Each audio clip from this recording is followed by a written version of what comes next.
today, Wisconsin. Temperature topping out around 79 today, partly sunny skies with a chance of a shower or thunderstorm. This is the 25th anniversary of Matthew and Gunnar Nelson's debut album, believe it or not, and they're hitting the road to celebrate. Nelson will perform tonight at the Fox Cities Performing Arts Center. Show starts at 7:30. Matthew and Gunnar join me now in the studio to talk a little bit about what's going on today.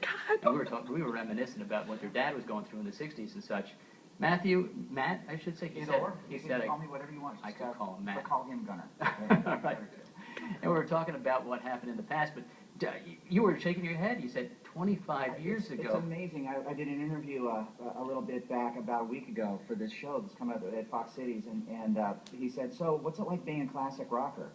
And it hit me hard. I was like, wow, I guess, yeah, it's been 25 years since the debut of our first record, and it's pretty hard to imagine. We've been doing it a long time, and we still feel like we're 18, at least inside, so that's good. Well, I've said before that you guys are probably the nicest guys who ever come into the studio.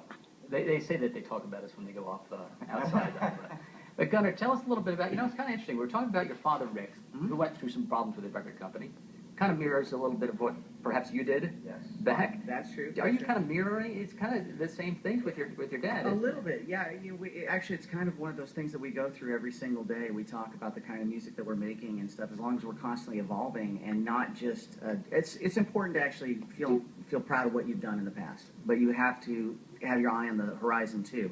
And I think that's what our dad went through with the whole Garden Party experience with the Stone Canyon Band. People showed up to a concert at a time when he was considered pretty much over. And they booed him off the stage for looking different and not sounding like what they knew from back in the day. And for the two of us, we actually were the last big 80s pop metal hair band, and then grunge happened. It was a huge paradigm shift. And we know what it feels like to have gone through that kind of shift and change that our dad did too. One thing that I did read about, and tell me if it's true, when you were released from that record deal, you kind of felt free.